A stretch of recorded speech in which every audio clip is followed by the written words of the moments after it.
Um, Confirming Twitter or X. okay, thank you. Facebook. That means Actually, Facebook. you've been Facebook it. to you, Could be just a guess, non-Italians. but I think Frank has been in Portugal because I he's have. saying faccia. It's also Italian. Oh, is it? Yeah. Una razza, una faccia. Faccia, Greeks and faccia, Italians. scaffere facce. So, so we're Una sticking faccia. with X. It's confirmed. How about Facebook? Anybody? Oh, Frank, you said Yes. Facebook? Okay. LinkedIn? Libra facce. Libera LinkedIn is faccia. up. Yeah, okay. Who said that? Brent did a thumbs up on LinkedIn. Okay, folks, we're about to start the Gillmor gang. We are in June. Okay, let me get Mr. G right up and ready for his close up. Okay, Steve, mute is off, and we're gonna go in 3, 2, 1, and Hi, Steve Gillmor here. This is the Gillmor Gang. Welcome to from the state of United Kingdom, Frank Radis. Hello, Steve. Hello, gangsters. It's always a pleasure to join you. Sorry, I was a tad late. you're excused. From the framework of Massachusetts, my dog. What? I got a feeling we're going to be talking about Trump, so I got to put my gloves on. I thought you were going to a proctology here. Hopefully, This I was won't thinking hurt this, me. thinking the same thing. You know what? I one day there was this sign outside the elevator door of the at NBC, and it said digital proctology exams all week. And I went back into my office and I said to my friend, "Oh my God, they finally figured out how to make that digital." And he said, "That's the digit." Oh God. Today they call it a DRE, digital I rectal exam. sorry, okay, we I have just not had to. introduced anybody except for Frank. From the framework of Massachusetts is Dennis Pombriand. Oh, me again. Well, hi everybody. It's great to be here. Looking forward to our discussion today. It's a wonderful day here in the blue salami. From the right next to me on the chair is our producer and director, Tina Chase Gillmor. Hello, hello. How are you? Looking forward to it. Does anything happen this week? I don't know. Hi guys. Hillary was in the news. Hello, gangsters. Hello, friends. Invite your friends. Are there any like Oh. Romans out there we can invite and country? Yeah, Romans, everyone, come on in. All those people. From the Palo Alto Duchy is Keith Tier. Past the duchy on the left-hand side. Yeah. Oh, I was thinking, wow, there's so many references today. Oh, the Doge of Palo Alto. Yes, the Doge of Palo Alto. Palo Alto is wonderful today. It's going to be getting up to 90 something Fahrenheit this week. Woo. So it's toasty. Wow. And I played pickleball yesterday, and it was good. Before you go off on a Pickleball. tangent, from the state of Georgia, which is currently trending Trump, is Brent Leary. At least we're not the state of confusion anymore. I would just thing.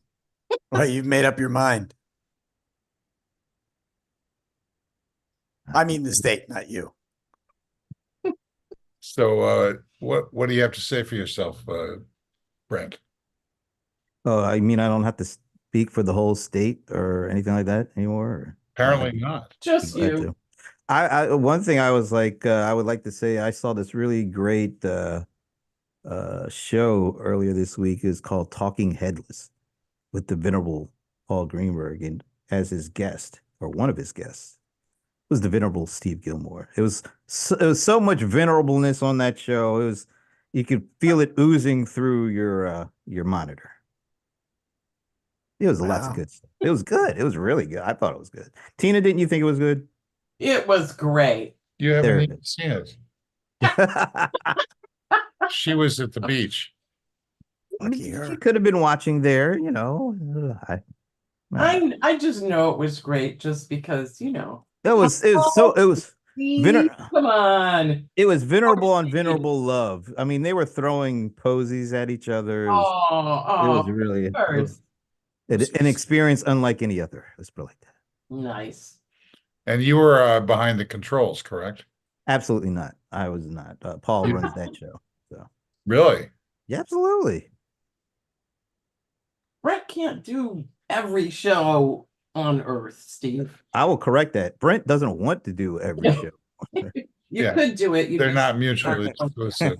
Okay, who wants to start? I think Keith, you said something in the private chat, which I'm going to reiterate Uh-oh, simply because I want to pin you down on what this is. of It course. says, I do think this is a time to observe, listen, and calculate impact. The outcome is far from obvious. Do you want to actually drill down on that and say something? Yeah, yeah. I mean, I watched Meet the Press this morning, and it kind of reinforced that thought in my head. There's a lot of things happening at the same time. So there's more than one thing happening. Obviously, the headline news is Trump is guilty on 34 felony counts that basically are trying to influence the outcome of an election by falsifying his records. And he's going to be convicted, most likely not of a prison sentence, but you never know. And he's going to appeal it, which I don't know how long that will take. So my comment was really less to do with the facts. I kind of want to be careful not to be triumphalist, because obviously we all don't like Trump and we all like it when he loses. But being triumphalist is something you learn in sports. You know, don't get overexcited by the first score, because games have a tendency to bite you in the butt over the rest of the game. So that's what really I was pointing to. So what you're saying, the outcome is far from obvious. If the outcome is negative for Trump, if that's what you're saying is obvious, what do you think? So I think the legal outcome is negative for Trump, but the electoral outcome is more likely to be positive for Trump than negative. But you've already in previous gang polls, you've already stated that you think that Trump's going to win. So you're just basically reiterating what you already have said you think. Well, reinforcing and amplifying due to this result. Okay, so what I'm asking, I'm still doing this. I do think it is time to observe, listen, and calculate impact. So Yeah. what part of observing, listening, or calculating impact can you reflect given Yeah. the Well, trust? so if you look at the Republican talking points from this morning's Meet the Press, it was the first was all the polls since the outcome of the trial say that the majority of Democrats, Republicans, and independents all believe it will not change the outcome of the election across the political spectrum. And Tim, what's his name? The right-wing guy who was triumphalist on January 6th, tall, thin Republican guy who was interviewed this morning. His talking points were, this is about the American people and their bank account and their monthly budget, none of which look good. And the voting in the election will have more to do with that. And it was interesting to me, he was trying to appeal to the working class, which, you know, is anathema to someone like me, because having come from the working class, I don't think Republicans represent me, but clearly they have managed to fool enough working class people that they do represent them more than the Democrats do. So I'm thinking the core of the election when people go to the ballot box isn't going to be to do with Trump's criminality. It's going to be to do with their estimation of the country and they have a false estimation, which is they think they're doing badly when actually they're doing quite well. And the Republicans are benefiting from that.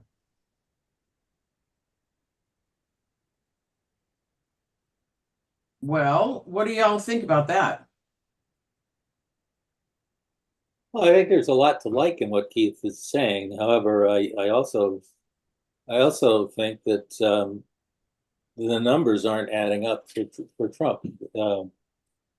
Nikki Haley's been out of the race for almost 2 months, and in the final primaries, she was still polling 20% of the Republican Party. I have no doubt that Trump is going to attract millions of voters. Trump is going to win states. I just don't see him pulling another inside straight the way he did in 2016. I have a question. Why, after every week, regardless of if the news is good for Trump or bad for Trump, the narrative just doesn't change? It's like if it's bad for Trump, oh, that means all his voters are going to get mad and riled up and want to vote more. I mean, they can't get any more riled up than they already are, can they? I mean, am I missing something? Is this something that changes their thrust to be out there for him? I don't think so. I blame the media. I think you're right. I think you're right. The media is playing right into this narrative that has kind of been outlined. Everything that happens, if he had gotten off, oh, that's going to make the Trump voters even more, but he didn't get off. He was found guilty. Oh, that's going to get them angry, and now they're going to come on. They can only vote once, right? I don't understand this thing. Well, it kind of goes with the scenario that whatever happens, Trump, he always comes out on top. Yeah, to accommodate that reality, or he circumvents it, or whatever he does this Trump voodoo. And yeah, but that's just an example of ex post facto reasoning. So the reasoning is well, he's Teflon. Oh, he lost a trial. He lost 2 trials. He lost 3 trials. Oh, well, he's got a way to get out of that. No. Trump has reached his peak. He's on his way down. And the thing we all need to keep in mind is that he's not going to be defeated like Napoleon at Waterloo. He's going to die the death of 1,000 paper cuts. So I was going to say that. Do you think that he's damaged now? Has his base eroded? Has his allure eroded? Well, no. I think step one is to solidify the blue base, which I think is happening. I think step 2 is to attract the attractable. And step 2.5 is understanding who's not attractive or attractable, and not to worry about them. Right. I mean, that's interesting, isn't it? If we were his strategists, I agree with the comment he's peaked. I agree with that. I don't think there's much upward momentum possible. So the question really is his peak enough to win the election in the decider states? Which I don't know the answer to, but I fear that the answer might be yes, but I hope it isn't. And then the question is, if you were his strategist, what policy things could you do to get into that next layer? It can't be more of the same. He's got to pull a rabbit out of the hat in the debates in terms of something that appeals to enough people, that doesn't lose his base and gets people in that middle ground to vote for him. And I don't think he's got that. I don't see anything in his armory that suggests he has that. But if he's got good strategists, that will be the question they'll ask themselves. Well, you're absolutely right. He's not putting anything on any bait on the hook. All he's doing is talking about revenge. His personal revenge. I think the media is helping, push this narrative, and I think the potential is not to inflate Trump's numbers, it's to deflate the anti-Trump's numbers. It's like whatever news comes out, it's always looked at as a positive for Trump. So that deflates the people who are anti-Trump. It doesn't lift up the Trump people because they're already up there. So I think the net is with kind of looking at Keith's question, he could win the swing states because all this stuff could deflate the anti-Trump. It's not going to uplift the Trump. It's already up. You can't get much higher. Well, as Dennis was saying. I wanted to add that I thought the issue isn't just the media and the position the media takes. The issue is the people who choose which media to consume. And those people are not going to change their media consumption habits between now and election day. So if you're talking about a swing state that is primarily red, because they're listening to primarily red media, that will not change, and the swing state will likely do what it did the last time. I from what I can tell, I don't know, Dennis, you may know better because you're probably studying numbers much closer than I am, which is not at all. It just feels to me like Trump, that he has peaked, that his whole message is just sounding so old and tired, and that even I think some of his media is not, it's starting to sound even more repetitive than it was.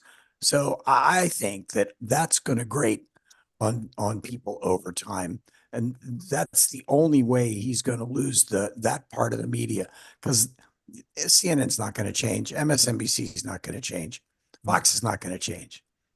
Yeah, but think about the voter, or the voter. The thing we're assuming here is everybody's as clued into the news as we are, but there are a lot of independent voters who haven't made up their minds yet, and won't make up their minds until probably September, October. Yeah, and so that's one of the reasons why the media has to do what the media has to do. But I would also say that I think the media is, and you can disagree with this, but I think the media knows that if Trump wins, they're in deep trouble as an established part of the democratic system. you bet they know it. And I think they are putting a thumb on the scale by keeping you and me really scared of a Trump victory, so that we will go out and do the right thing. MSNBC becomes Pravda. Something like that. I know, but I think the these guilty pleas around on the fringes, I think they are going to have some impact, and that's because what 95% of the voting population is already probably dialed into who they're going to choose, but it's those fringes that could make a difference, and we know what is it 180,000 total votes across 3 or 4 states made all the difference. I think it could have that kind of impact. 80, okay, even 80,000. So it was tiny. So we're talking fringes, and anything that tips the fringes tips the election. So it doesn't have to be some major. Nobody thinks that dudes running around with the MAGA hats and the Trump 24 signs are going to switch because of the guilties, but it's those other folks that are really on the fringe in the center who could go either way. I mean, how does their vote get moved towards Trump by him getting found guilty on 34 counts? I don't see that. I don't get that. It validates the Republican pitch, which is that it's rigged. That's how. There's a deep state, and there's the but I don't think the folks who are truly on the fence think like that. And by the way, doesn't every single convicted felon say they're innocent? Yeah, but we don't know how many of them are. That's not the point. That plays into the idea that Trump has been diminished significantly over the last few months, where he's no longer promising he's going to win so much you're going to get tired of it. He's losing, and he's looking tired, and he's sleeping in court, and he's farting in court, and he's not projecting he's not projecting the aura of a guy who's about to retake the White House. I mean, in the White House, the guy didn't start work until 11 a.m. because he had Yeah, executive time in the executive mansion. I What do you disagree think he's with you. doing? I think he is exhibiting exactly the competence needed in order to show up around 12:30 and go and have lunch. Or throw lunch at the wall, depending on the day. Yeah, basically. Well, you know, Hamburgers. why Hamburgers. start? Yeah, why start before McDonald's makes the burgers at noon? You know, you don't want to start your day too early for that. Well- Otherwise, you got to eat bacon, sausage, and egg. Yeah. If you, Well, Do we need to figure out how many voters are going to maybe not vote for Trump, but not vote for Biden due to the Israeli war? And does that, if Trump is going down, does this also sort of like zero it out? well, I think there's definitely an effect. And I do think that Biden is sort of trying to inch his way into not a different position, but at least a different position. He's Yeah. trying to inch his way there. And God only knows What do you think? well, whether or not it's the Israelis are going to accept it, or B, if he actually does try and stop sending more munitions to Israel, but will that matter? Israel doesn't seem to think it will. Well, the Apparently, interesting thing is, I don't know what Kennedy's position is on that war, but obviously Trump and Biden are on the same side, looked at from the point of view of pro-Palestinian protesters. So they'll just either not vote at all, or if Kennedy supports their point of view, maybe they'll vote for him. He's at 10% nationally. So which is more significant numbers, the anti abortion rights crowd or the Israeli Hamas war? I think the it's anti-abortion, right? I'd say the abortion, if Biden can leverage that issue into getting the vote out, it's a more powerful group of people in both numbers and impact. See, I think there's an analytic framework that we should consider for this election and most elections that boil down to a binary choice. And it is the 5 stages of grief, first elucidated by the Swiss physician Elizabeth Kubler-Ross. The 5 stages are denial, anger, bargaining, depression, and acceptance. By November, you're at acceptance. You accept the fact that it's a binary choice. You don't like either one of them, and you pick one. You pick one because that's what you got to do. And I think if we follow that in this election, we're somewhere around denial and anger right now. When we start later this month, when we start the debates, we'll get into bargaining. And after the debates, we'll have a lot of depression. But I think it's going to come around to something like that. I don't know the exact timing. I'm sorry, but I missed the last part of that. What's going to come around to what? I think the analytic framework for this election is the 5 stages of grief. They are denial, anger, bargaining, depression, and acceptance. Okay, and where are we, and when will that have an impact? I think we're leaving denial. We're into anger, especially on the red side. We'll be into bargaining during the debates. Shortly after the debates, we'll be in depression.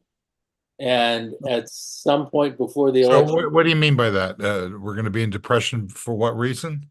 we will be depressed as any people in a grief process become. He means the Trump supporters will be. No, we'll all be. I mean, we'll all be.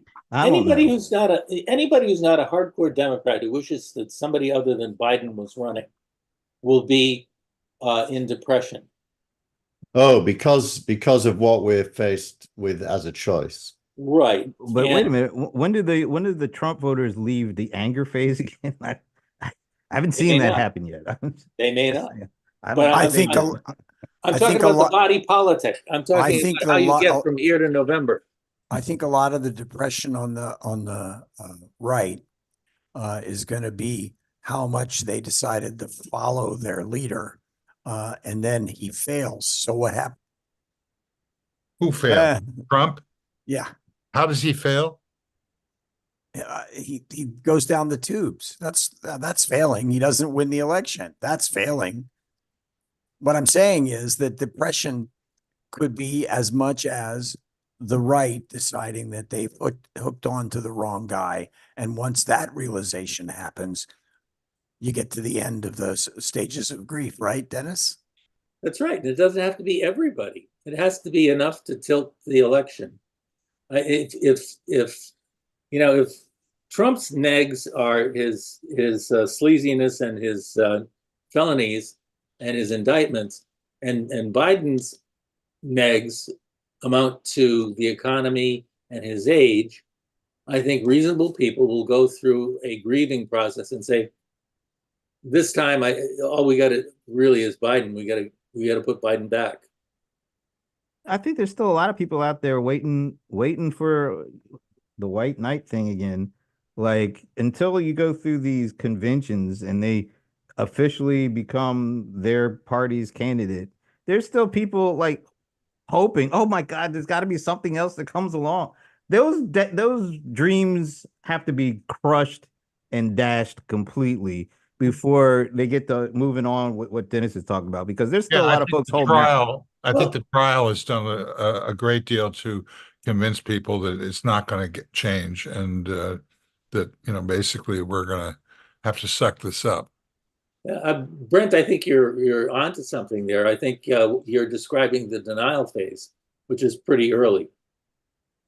I think it's useful to separate both parties into their own bucket and ask the question, win versus lose in November, what impact does that outcome have on the future of that party? So if Biden wins versus Biden loses, the Democratic Party will have a very different next 4 years, and same with the Republican Party, whether Trump loses or wins. So now, if take the Trump one, if he loses, it doesn't necessarily mean the Republican Party will become more center. It could go more right, because losers tend to double down on their belief as opposed to abandon their belief, just out of sheer, bloody-mindedness. But you're talking about something, Keith, that you don't think is going to happen, right? I'm sufficiently on the fence to change my opinion quite often between now and November, but I think right now nothing persuades me that Trump is going to lose. Right. So you don't really think that what you're talking about is going to happen, right? Yeah, and I think that from the point of view of the future of the Republican Party, Trump winning and having his last term might lead the Republicans to tend towards the center over 10 years, whereas Trump losing, it might go more right-wing over 10 years. So I'm not entirely convinced that from the point of view of the human race, Trump winning is the worst outcome. It might be worse if he loses. Well, Keith, your I don't basic know why assumption. I don't know why you would. Okay, go ahead, Dennis. Your basic assumption is that the two-party system will prevail. True. There is a lot of evidence that the two-party system is going to crash and burn. No, I don't believe that. I haven't heard a lot of evidence to that. I've heard a lot of evidence to the opposite. Well, when you start talking about the end of, Give me an example. well, when you start talking about the end of democracy, that means the two-party system, as we know it, crashes and burns. Yeah, So but that's a Trump, campaign point. That's a campaign thesis by the Democrats.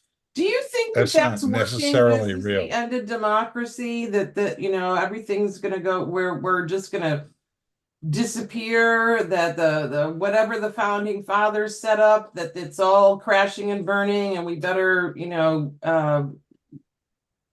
save it. Is that a winning message? Well, look, both parties are playing with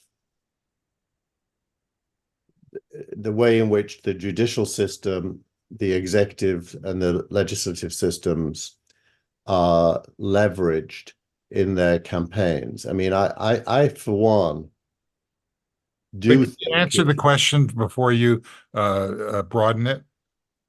Are the Democrats realistically getting anywhere with this death of democracy pitch? Yeah. I don't think they are any more than the Russian interference thing worked. These tertiary issues never are determining. It's really the core issues that are determining. And I mean, a clever strategy might be to take Trump up on his core belief that he's going to be better for the working class. I mean, how easy would it be to tear that down? Well, the death of democracy actually dovetails into the loss of abortion rights, and that is the leading edge of the loss of democracy. So I think it's a real possibility. I think that people are more concerned about the death of the Costco way of life than they are about democracy. You think I think there's a lot of people that think they know what democracy is, and then don't. I don't think you can have a Costco way of life without democracy, because democracy and free markets go tightly together. I think that's a very good point. Thanks. But it's not, that we depend upon democracy surviving in order for Costco to survive. I don't think that that's how people vote. Actually, democracy and supply chains, again, are two things that go together, and we can figure out pretty easily, based on the last 5 years, that doesn't take a lot to disrupt the supply chains to make the shelves in Costco bare and change your way of life. Well, I'm not sure what that means, but what I meant was that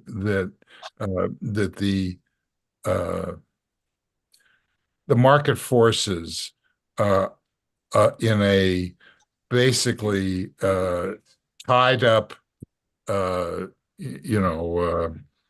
split government, those market forces are far more significant in a presidential election than the idea that the democracy is going to fail. I mean, what about during the let's go back to a previous century, Dennis.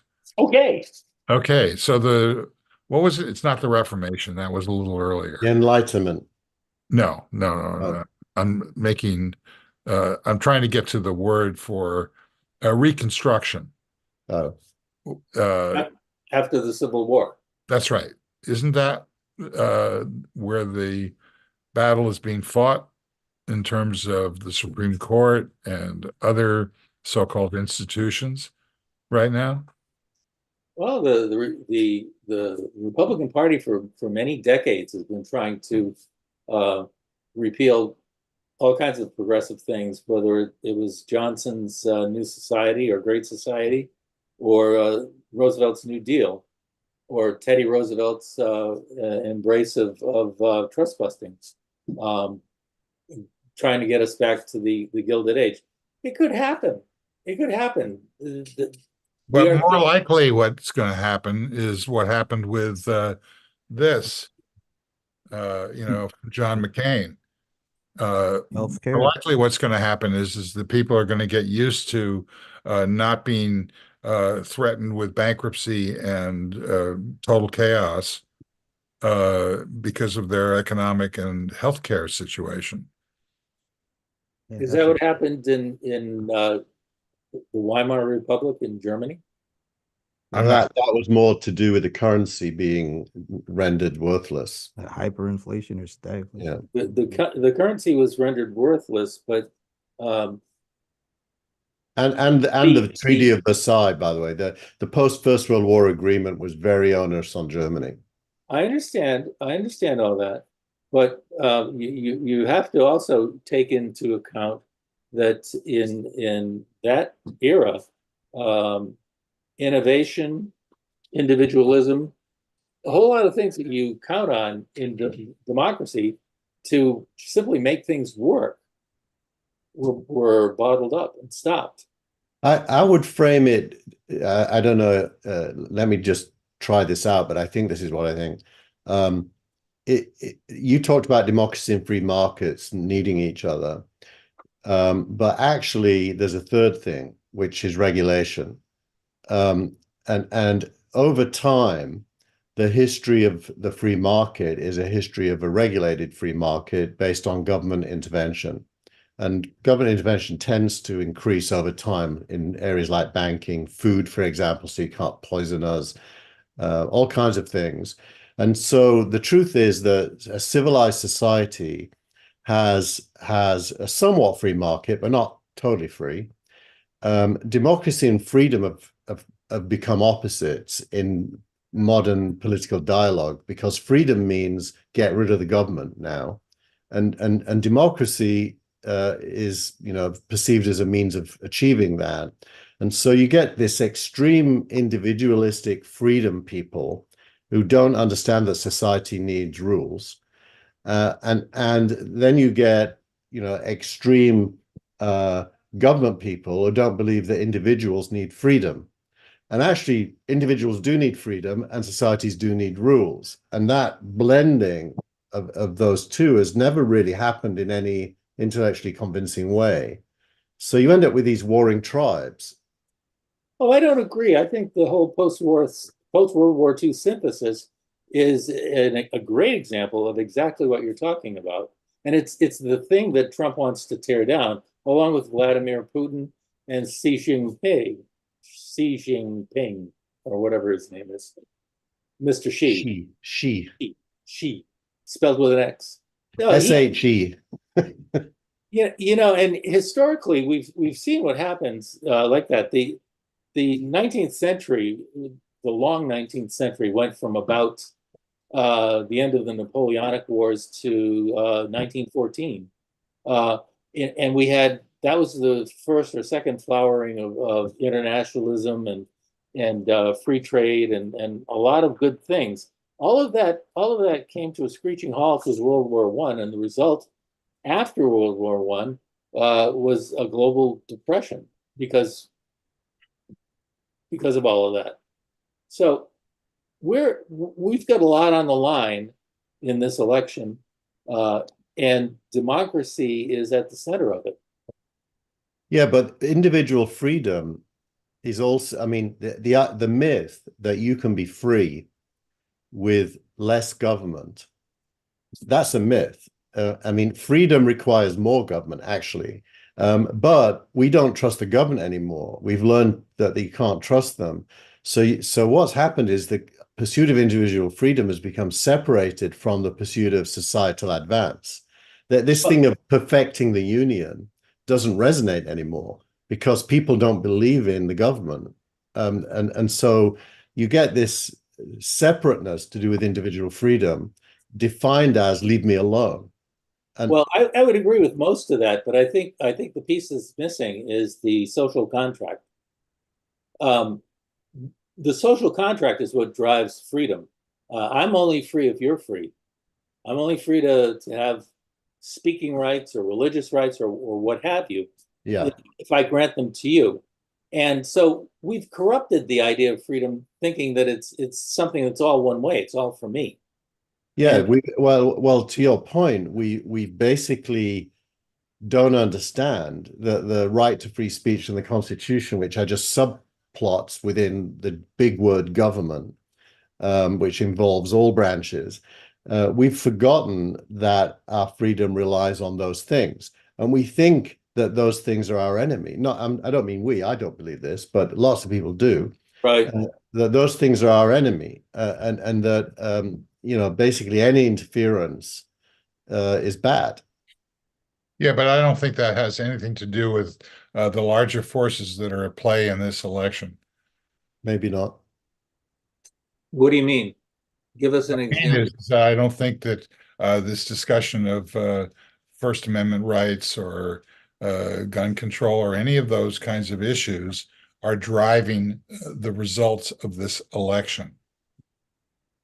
Well, that's not what I'm saying. I'm saying that we've got to reconnect with the idea of the social contract and actually reconnect with our foundational documents, which are not the Constitution, but the Declaration of Independence, where we issued our mission statement that all people are created equal, entitled to life, liberty, and the pursuit of happiness. We forget, when we talk about our rights, we forget that we're granting rights to our neighbors. Well, I don't disagree with that goal, but I think that it has little to do with what is going to move the needle this time. I think you're right at the level of what's going on in people's heads, Steve. I think you're right. I think people are they're the outcome of some of these deeper issues, and they don't even know this is true. But the reason they think what they think, some of these deeper issues drive that, but they're not consciously in people's minds at all. Well, I don't agree with that. I think that the results of the trial, for example, are extremely weighted toward taking action.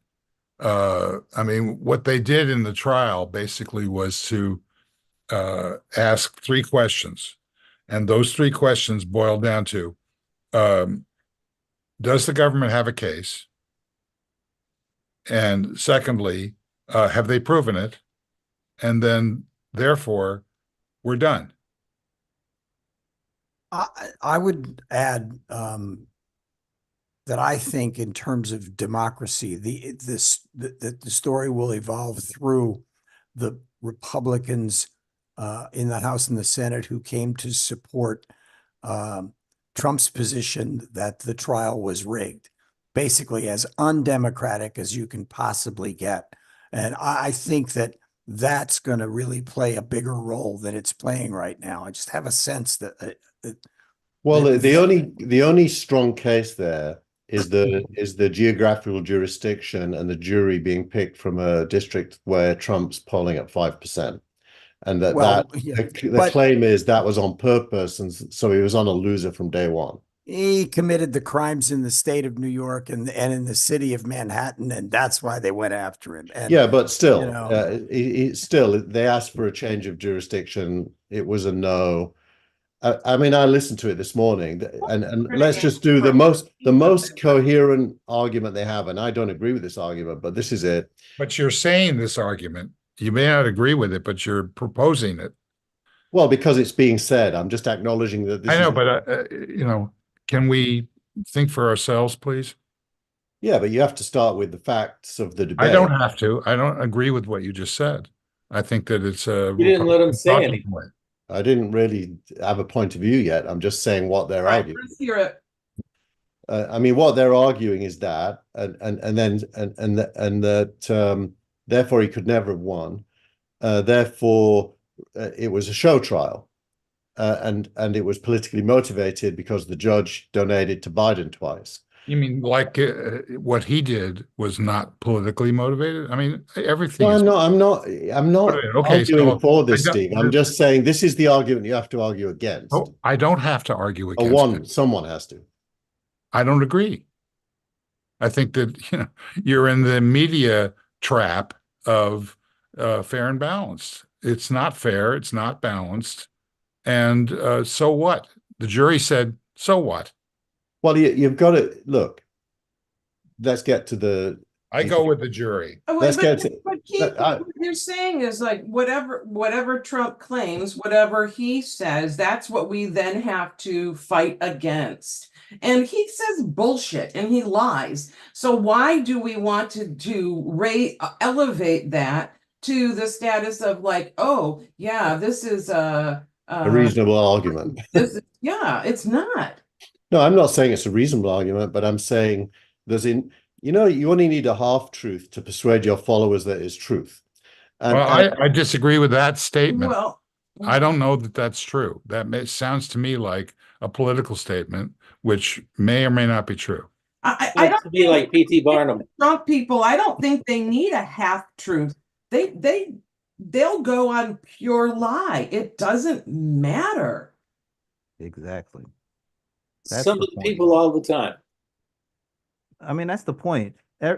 Before a vote has been cast, he's already said the election is rigged, and he will only accept the outcome if he wins. That's his whole modus operandi for everything. He throws dirt on everything because he thinks he's going to lose, so he has to create the narrative that it's dirty, unless he wins, and then all of a sudden, oh no, it was actually an okay election. Yeah. Why do we always have to play into that? I don't understand why we have to play into that. If he had won this case, if he had been exonerated, he would have loved the judge. Would have been great. The jury would have been fabulous. The venue was all right. New Yorkers are cool. It's just. But it would have been worse for his campaign because then his conspiracy theories would have been proven wrong. So it's not clear that it would be worse for his campaign. I mean, that's just more of that same argument. I'm going on. Look, change the channel. Don't have any doubt. Don't have any doubt that Keith Tier is going to vote for Joe Biden and wants Donald Trump to lose. So that isn't what this is about. Well, what is it about? It's about how to win. It's about how to win. Maybe this is an evasion or a distraction, which Trump has been using effectively for 9 years. Frank, what's going on about the same thing?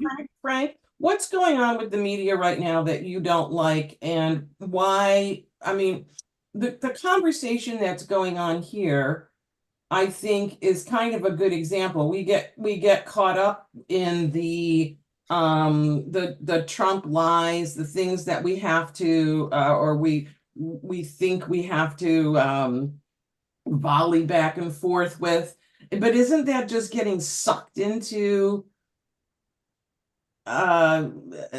nowhere? I mean, what? And I don't know about that. What really bothers me about the media is something that's been bothering me about the media for the last 20 years, and that's the direction to increase ratings, to increase revenue, and what stories best told will make people change their buying habits. For example, I'll buy that product that's being marketed on NBC Nightly News or on TikTok or on Facebook or on wherever the ads are.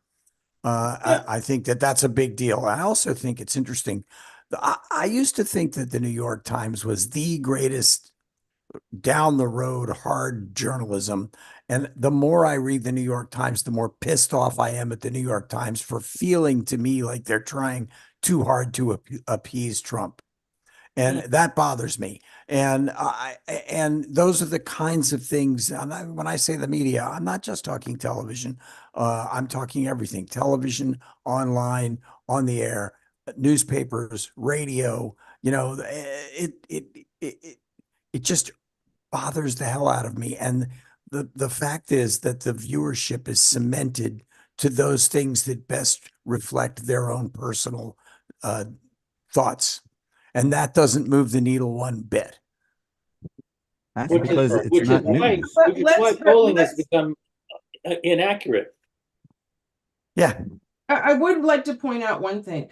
The trial that we just had it came about by some actual deep investigating on the journalistic side of someone actually discovering this amount of money. And it's one of the very few instances of some like real digging that has amounted to something. Don't diminish Michael Cohen's testimony too much when it comes to those facts. But the other thing Oh. is, I do think that something really good did come out of, for journalism, did come out of this trial. And that was because there were no cameras in the courtroom, the journalists had to come up with an effective way to tell the story as it was going down, as it was happening. And I thought that they did that. And I was Mostly. honestly, I mean, they're these second line anchors like Jose. Feliciano, Yeah, and Feliciano. Diaz Ballard, you're talking Diaz about Ballard. and Jose Diaz Ballard. and Chris Jansen. Jansen. Interesting. You know, they were horrible on a regular basis because Well, you know, they were Steve, trying to fit into some model where they have a job coming out of this. I think that's exactly right. The thing that bothered That's me where about it, the disruption, I think, will occur. that's the only thing that bothered me about it. I think that nobody had figured out yet whether or not you should stop somebody in the middle of an interview just to read something that a reporter has thrown at you online. That to me was a real problem. They figured out how to get the information out. They figured out how to get it up on the screen. They didn't figure out how the anchor needs to interact with what the reporter is sending out while they're trying to do an interview. There wasn't any smoothness. I actually didn't feel it on any of the Isn't that a networks. production problem? Isn't that a problem with the producer? Yes, it's a problem with the fact that they had something brand new, and that's one of the areas they didn't think out. Right. They just wanted to regurgitate breaking news or breaking information. But they hadn't figured what is the role of the anchor in that. Right. You know, and I thought that was kind of sloppy almost in every case. But I'll tell you, I think it's a lesson learned for journalism, and I thought it was overall some really good journalism because I don't have your sense of confidence about a lesson learned, but I do think that going back to my thesis, which is the Costco revolution, that if there were mechanisms in place from a technical perspective, which could understand when we change channels in the four grid of, you know, Fox, MSNBC, CNN. I mean, CNN. You're talking about YouTube TV. Yeah. But we've talked about this before and nobody bites at this. But my feeling is it's only going to be if we actually have some metrics, which probably already exist and are just not being provided. You're 100% right, Steve. They do exist, and everyone inside those companies knows exactly what those numbers are. Right. We So don't. it's going to come down, I think, to as we get within a month of this election, where people are going to realize that no matter what they say they're going to do, if they end up voting for extreme catastrophic nihilism, that it's going to be bad news. And who those people are and how they're going to be connected to an economic model that's going to be successful for them, I think is the underlying reality of this election, because it's a post-pandemic reality, which has not been, you know, I mean, how many people did Trump? I won't say the word, but you know, it was in the millions the way that he handled the pandemic. And is that 500,000 people died? right? Is that going to be visible at the ballot box? I don't think so. That stage is a grief, baby. I think a lot of people are very happy to forget that time in history. Well, I think that I also think that there's no one has 2020 vision there looking backwards. I remember, Steve, you were very strongly for the lockdown. Yeah. And arguably I lived it, and I paid a price for it as well. yeah, And but I think but people looking back, but the lockdown was age-related. it was stupid, right? Looking No, back. I disagree completely. For people of our age, it's not stupid. It's called survival. Well, then you should be giving Trump a thumbs up for what he did because he did the lockdown. Oh, no, he did not do the lockdown. He did everything that he could do to deny that there was anything happening, including getting the virus twice or three times. no, he did all of that. But I'm just saying, nobody's going to look at what he did. There's a bill that's going to be paid in the electorate on that issue.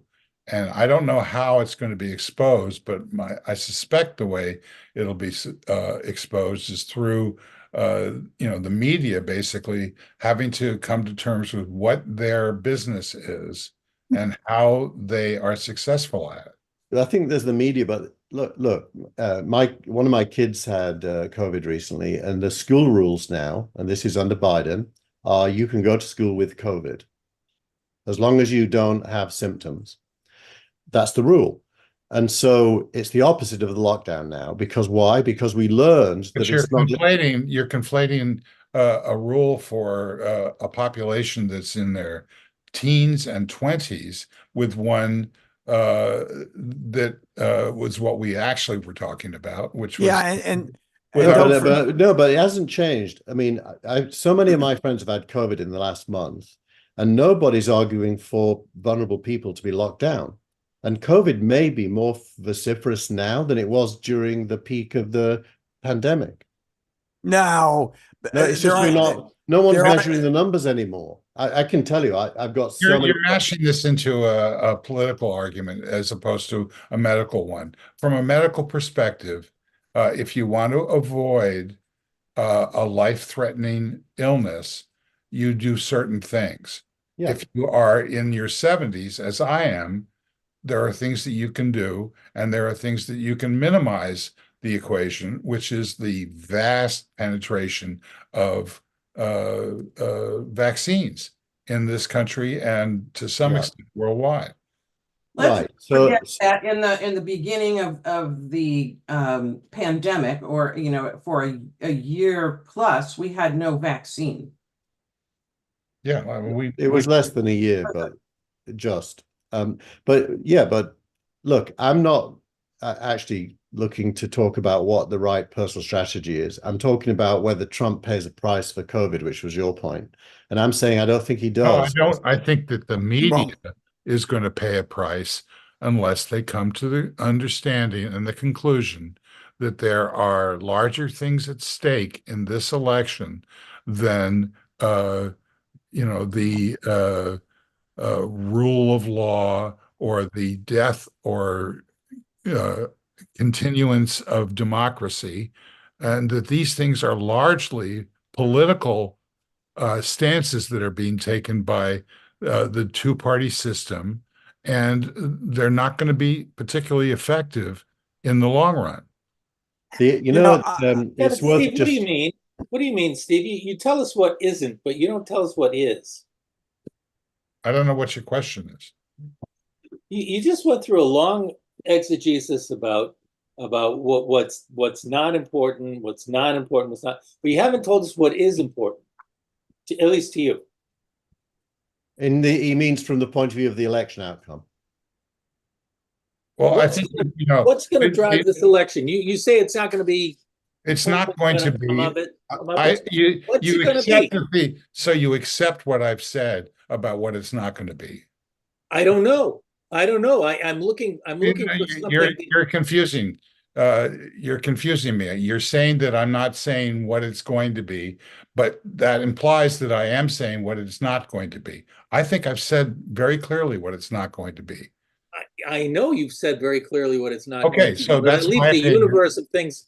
That leaves the universe of things not said. What is going to drive the election, Steve? I think what's going to drive the election is the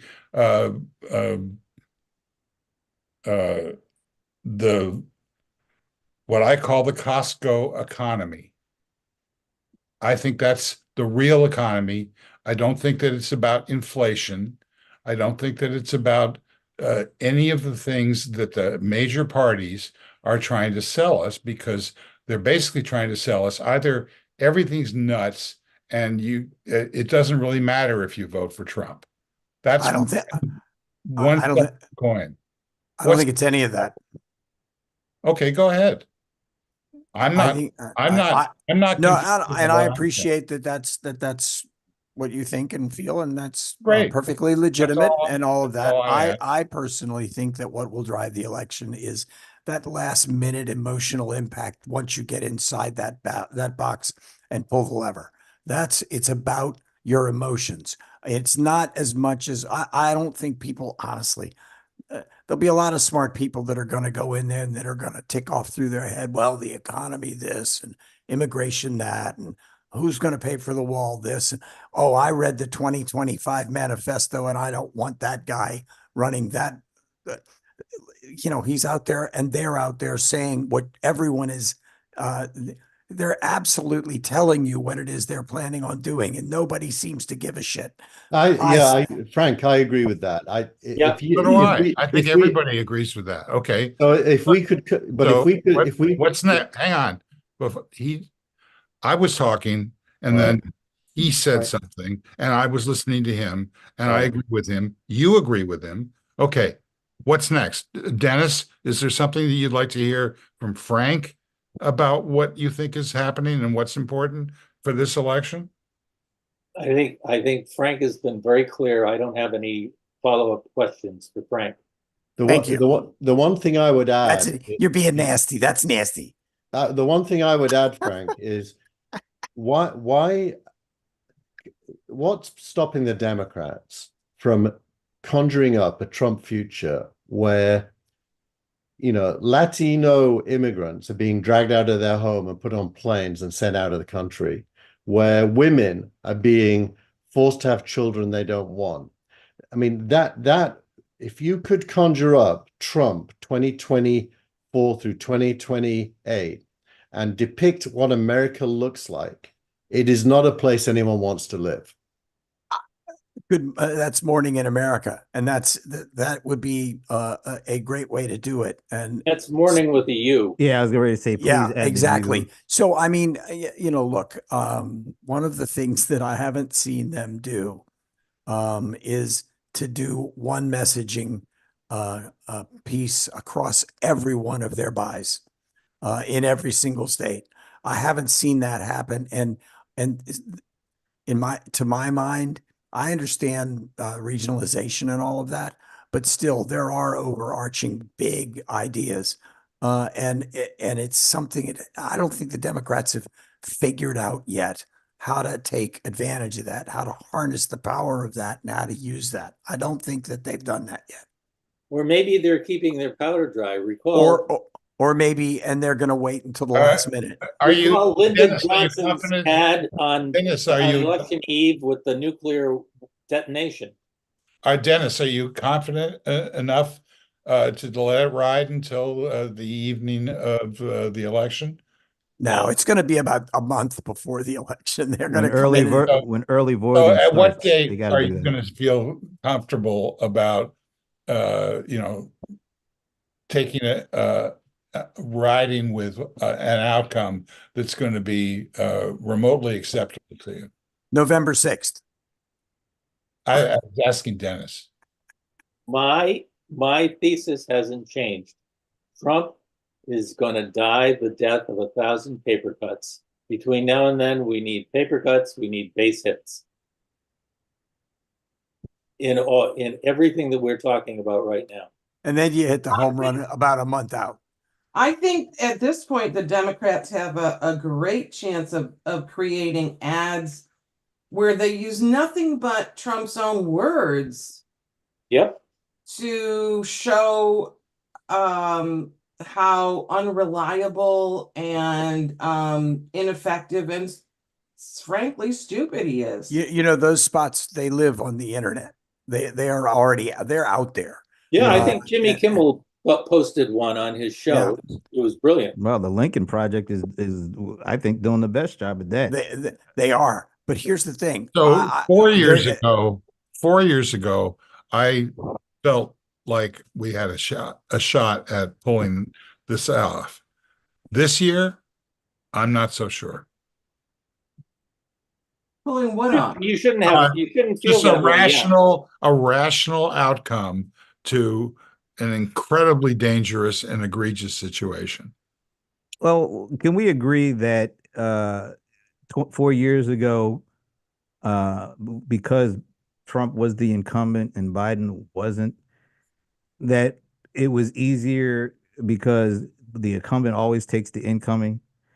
And so of course, I think it's kind of normal that there's a bit of a backlash at the moment to the incumbent of Biden, and it's usually the whole election rides on how the incumbent kind of is able to withstand that fire. But can we just think about some of the things you just said, and all the Democrats have to do is just put together their reels. They should even hire the folks like the Lincoln Project. Just put together a reel of all the guilties and all the people that were around Trump that are guilty, and then the Trump being guilty, and all the different things he's guilty of, and all the president's men that are in jail or have been sent to be guilty, and all of the things that he said that didn't come true, and all the whining that he does, and all the complaining that he does.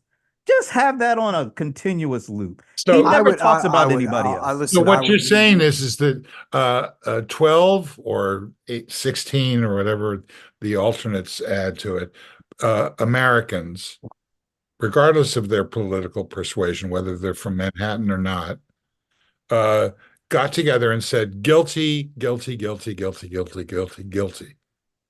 Right? And since then, are you happy with how the media is responding to No, that clarity? Okay. of course not. So what? So we get past the first day of this impact, and suddenly we're in a sea of disruption and denial of facts and everything else that's been going on for 10 years or more. Are you confident that that's going to result in a good verdict in 3 swing states? Do you think that we're going to win Pennsylvania? Yes. I think the chances are you sure hope are. you're right. But I think this is not. I mean, this guy just got back on TikTok. Just imagine what kind of nonsense is gonna. I don't know if he thinks that the people on TikTok are his crowd. I think he's gonna get a rude awakening when he starts trying to put stuff out there, and all the kind of backlash and all the kind of content that all these young folks are gonna throw at him. This is just like the beginning. This is like really the opening innings, because he's now getting back on. Because like Dennis said, I think earlier, most of the vast majority of the population has not been paying attention to 99% of the stuff we've been talking about. But Well, there's going to come a time where that's going to happen. I've heard in weeks, what you just said. But I think I've been saying this is going to happen anyway, because going back to the also main been thing, saying, I don't know. But go back to the main thing is, what has he actually done that makes him look better now than before? Not a damn thing. Since then, he's been indicted twice. He's been found guilty, for felonies, some sexual related felonies, then so financing and laundering felonies. I mean, there has not been a thing positive that has happened that you can point to and says, "Oh, this Trump is really rolling up the wins." His poll numbers are going up. How do you account for that? Is his poll numbers really going up now? Yes, they are. Wait till, like I said, when people are really outside of this bubble, are paying attention, and I hope the Democrats really start putting this stuff out in front of people instead of just letting the Trump side kind of dictate. It's so easy because he just deflects. And you think I'm guilty? Well, I'm going to claim that it's rigged. I mean, that's his only thing he can point at. That's the only thing he can do. It's remarkably successul. That's because they haven't counter-moved it yet. They haven't counter-moved yet. I'm hoping they do. The subtext to this conversation today is that somebody can break the system of constitutional government. that Trump has some key to the lock. But if the verdicts told us anything this week, it's that the system holds, the system held, the system that used 18 ordinary American citizens. What makes you think that you can't go to any swing state and find enough people to do the right thing in November? What makes me think that that's possible, that Yeah. I mean, Georgia's already flipped. It's a red state again. How is it flipped until you actually According do the to the votes? polls, Georgia is no longer in play. Oh, I mean, all right, whatever. I mean, 5 months I out. don't believe that a bit until actual votes are counted here. I Okay, really so don't. there's a newsletter called Hopium, Love it. HOIUM, and then there's and Opium. I like the name. written by some guy named Simon, and then there's another one Some which guy is named Simon. the opposite side, also written by some guy named Simon.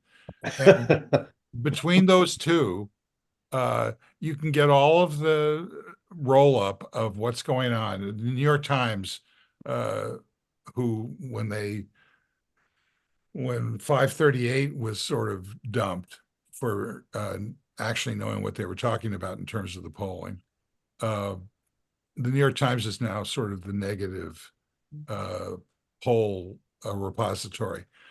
Just, take a few minutes, and as your homework assignment, before we do another show, let's familiarize yourself with what's actually going on in terms of the polls. I'll tell you right now, I'm not doing the homework, and here's why I will not do that homework. It's because a lot of that stuff is kind of premised on this idea that black folks are streaming like in droves to Trump, which I'm just telling you, wait till November I haven't before seen you. that poll. I get all look, people throwing these kind of the black folks are heading to Trump. Hey, Not a vote has been I cast don't yet. I don't Let's buy take a that chill on that. either. So don't put me in that camp. I'm putting you on that camp. And I'm taking Oh, now it's become a Seinfeld episode. You're in that camp, buddy. Camp. okay, It's fine. camp time. I'll take that. I don't right. know. I'm just serious. I just get frustrated moderation with some of is, this. Stuff. Look, think now- about it. I've always had a problem with the fact that the polls are very small samples of that are supposed to reflect very large groups. So how does the New York Times discern that 1,600 people being polled reflects anything that's legit? Now, even the ones that are online, they cannot possibly reflect when the anything. number of people, when 160,000 people are going to control what happens in this election, that's when the polls start to become a serious issue. Yeah, maybe later on, but right now, I mean, it's how can you get too worked up? I mean, maybe if you're working for Biden, you can. But I don't. There's a lot of polls that are going to be out between now and the election. There's a lot of time. There's a lot of things that are going to be happening between now and the election. Either one of these guys could drop dead for, No comment. But in any case, I am kind of curious. I feel a little mixed about asking this question because I do kind of feel it might be playing into the media a little bit much, but I am really curious as to what you think about what the likely sentence will be for Trump. And does anybody know what the guidelines are for the sentencing? I think it's $5,000 per offense, and not more than 4 years per offense. They can be served concurrently. Currently, Do you think there's going to be any jail time whatsoever? Yes. jail in the sense of going to a prison and sitting there. I have a unique theory. I think Trump is going to get 30 days for contempt of court and probation for 4 years. I think you're right about the second part. I would love to see the first part happen, But Wouldn't it be wonderful? I thought immediately that there would be no jail time, and it would be a 4-year suspended sentence. That's what I thought, which I means, think- and here's the interesting thing. Here's another interesting thing. If he does go to jail, he misses the convention. Depends on the timing. And Sometimes if it's a 30-day sentence. Well, he solved that problem during the trial. No. If he gets held in contempt, it's off to Rikers. So like, here's what I think. the next 5 minutes. Here's what I think should happen. Hang on. I think it's very interesting to say that he would get jail time for contempt. It makes it very interesting because that is like, dude, it was your mouth and your attitude that caused this, not the outcome of the trial, not the anything. It's just you. Yeah, but they will still play that into their favor again anyway. You're Okay. absolutely So right, then, because would that be stupid for a judge to do? Should he? I mean, is the judge? Can the judge factor that in? Like, sure they can. But you know what? It's of course he can. But what they're going to say is that if the DOJ working for Biden hadn't brought this case through the New York Attorney General, that would have not given him an opportunity to commit that grievous. I think that what should happen is Right. in the first minute, regardless of what the first question is in the debate, that Biden should pardon him immediately. Why? Well, yeah, but wait a minute. Just to take all of his grievance and put it on the, under the table. That's a pretty amazing thing. The problem with that is it doesn't take away any of the civil suits or the state suits, which I'm good with that. I don't even Biden like can't that pardon him. idea though. I don't like that. Why not instead of do that? Why not say, hey, look, they've been dragging my son through the ringer, and yet and so I've never said anything. I've never tried to get him off. Why should I do that? Or why should anybody do that for you? I'd rather hear that argument coming out from, oh, I just want to take away the grievance. I'd rather no, let's showcase the grievance. Let's showcase every time he says anything, it's always about him whining, complaining. Oh, woe is me. No, showcase that. Let Yep. people see that stuff. Yep. And then let them vote on it. Yep. Brent's right. what he said. Okay, well, Brent's wrong. Yeah, but What he it may be wrong, but it's much more fun. Oh no, I think No, I'm not. it would be. I think super I think most people are There's only tired of one people person whining that and can pardon complaining. him right now. There's only one person, the president.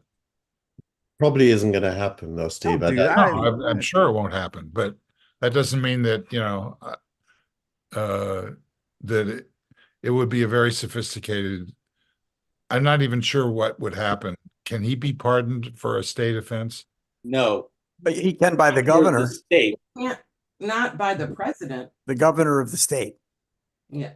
Not only that, but if that were to occur, then the next logical thing for Trump to do would be to say, "Oh, you did this to try to gain political advantage. You're crooked." Yeah. Well, I mean, what else is new? He's been saying that for years. Yeah, but don't give him don't feed the troll. Let's showcase the nonsense that he's put us through for the last 8 years. It's Okay. always about him. Okay, Brent's right. Brent's right. Brent's right. He's just wrong. And I think 30 days for contempt of court is not appealable. No, I don't think it is either. It's like you're out of here. Get on the bus to You go directly from jail. I think he does. not collect $200. I think he does have a problem there. I think that I think it's dawning on him that whatever he says and however he opens his mouth now, between sentencing, which is a month and a half away, that the judge can use it against him, and he should. But if he does, Tina, I would predict that Trump's line there will be his free speech is being overruled by a single judge in a single court, and he's a presidential candidate, and he's allowed to have an opinion about his sentencing. Well, He's also a he convicted That'll go felon. through the appeals process. Great, but And that's he'll just not lose. how the Yeah. courts work, you know? Once again, by the way, we've got some comments coming in from Facebook, from Deanne Reed Vane. She says, a bit extreme, but strategically interesting, gives Trump fodder to work with, plus he'll appeal. We just sit back and wait, show how we believe in rule of law. I don't agree with the sit back and wait. I agree with finally taking a little offensive. If he wants to complain and all that and say, well, this is rigged, you got to show him how it's not, and show him to be just, all you do is sit around and complain and whine. Look, I think if there's actually going to be a debate, if it actually happens, that this will be as important a debate as Nixon Kennedy. I think that it has the opportunity to change opinions. Well, make sure Biden gets a nice napkin or something so he doesn't sweat on TV. We don't need that. Okay, once around the table, starting with the guy who's so right that he's wrong. Brent. About what? What are we doing? Anything. Oh, You have the Last thoughts. yeah. Not oh what- yeah. Rams are in OTAs, folks. I'm getting That's excited What? about What about the Rams. The Rams are in OTAs. I'm getting excited. What does that mean? Yeah, I saw that written down, but I Yeah, didn't. we're back at camp. We're getting ready for the new year. Hope What springs does eternal. OTA mean? I don't know. Organized training and something else with an A. I forget. Oh, so Ask Deanne what it means. spring Don't- training, don't get the- basically, right? OTAs. That's right. We're back. We're back. Let us know.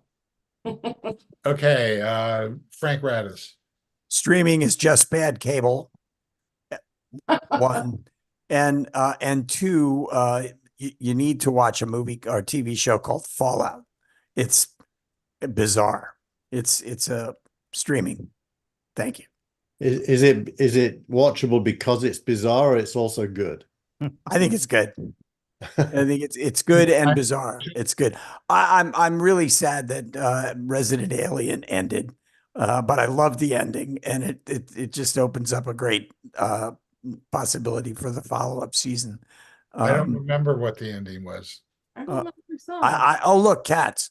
I don't want to throw out the spoiler unless you want me to. No, but I don't think we saw it. Just put it in the chat where nobody can see it. By the way, OTA stand for Organized Team Activities. Thank you, Deanne Reed Vane. There we go. Thank you, Deanne. Okay, Thanks, Steve. Dennis Pombriant. I'm good. I'm trying to make a point of observing less about the trial than the election. I'm not being very successful, but I find that I'm happier when I'm not observing, and I'm also still quite sanguine about the outcome. You're still predicting a blue tsunami. Blue tsunami, baby. Salami Okay. might be better. Okay, Yeah, blue Jason salami. Gilmore. I think we have to vote because democracy is on the line is not a winning strategy. Right. I think that's like we're the Avengers or something, I mean, I just, people don't even believe that their vote for the president matters, let alone saving democracy. So I think let's find a better strategy. Keith Cheer. A lot happened this week that we haven't talked about. It looks as if Apple's Worldwide Developer Conference is going to include a massive upgrade to Siri using a deal that they reportedly have done with OpenAI. About time. Which would be kind of interesting if that's true. It looks as if in crypto, the Ethereum token is going to be allowed to trade on stock exchanges after the SEC has agreed to some ETFs for Ethereum. And Sequoia was part of a funding group that put $6 billion into Elon Musk's X.AI. And then finally, Mark Benioff did an amazing job of going on the record as to what Salesforce needs to do to beat all its numbers. The most transparent investor call ever, very honest, and he's getting rewarded for it. After the stock did drop, it's now coming back due to the transparency of his response, which it's worth looking at as a lesson in how to talk about numbers to Wall Street. Yeah, but wait a minute, it went down 20% and it went back up 7%. So it's still way down from where those numbers came. It is, but I bet you anything this is a massive buying opportunity based on what he did. Yep. I would say in the long run it would be, but there's still a lot of pain to come, I think. I mean, look what happened the week before to Workday. They got clobbered for soft numbers too. I mean, that's just kind of the market we're in right now, isn't it? Well, you can have strong numbers and get clobbered. Yeah, if the guidance is soft, you're right. And Steve, Wait, thoughts? did Oh. I get everybody? Brent? Yep. Yep. No, you got me already. Go Rams. That was Okay. Yeah. So what I think is that the all hail the jury. Fantastic. The jury system, I've been I was on a murder trial. Yep. It's a bracing experience, and it brings out the best in most people. And we need more of that. So Democracy. I'm somehow, for absolutely no reason, much more optimistic today than I was last, whenever that day was. When I saw how that jury basically said, okay, we got 3 questions, answer them. Okay, we'll get back to you soon. And nobody thought that they were going to get back to him soon, and they got back to them soon. They pulled apart 5 weeks of testimony and said, okay, guilty. Didn't we thank these guys? Because these jurors, I mean, look, now they're getting doxxed. I mean, they're getting crucified, all because they did what we hope juries do. It was Well, just Their job as American citizens. If we do our job and Horrible. vote, then we can hopefully protect them. Yep. Point all that stuff out, Democrats. You need to put this all stuff in their packages. Don't just let this stuff sit there. I mean, they really need to fight for people. Fight for these people that literally, which is ridiculous, put their lives on the line either to be on juries or to help with the political process of voting. And what do they get for it? Death threats, slurs, slanders. I mean, it's ridiculous. Point all this stuff out. That's all I'm asking. And let's thank the porn star also. Yeah. Yeah, even Cohen. I mean, apparently he kept, he didn't lose his cool when he was getting grilled, and he has done, I don't know, you can really see inside someone's soul and all that stuff, but he has done a remarkable thing to get out of the grips of this guy and face what he's had to face. I mean, he's gone to jail. He's been through hell. I'm sure he looks through over his shoulder every second he's walking down the street in New York. That it cannot be easy. So yeah, thank you. Thank you, Michael Cohen. Thanks to everybody who showed up, and especially those who voted. And we'll see you again next time. Bye-bye. Bye-bye.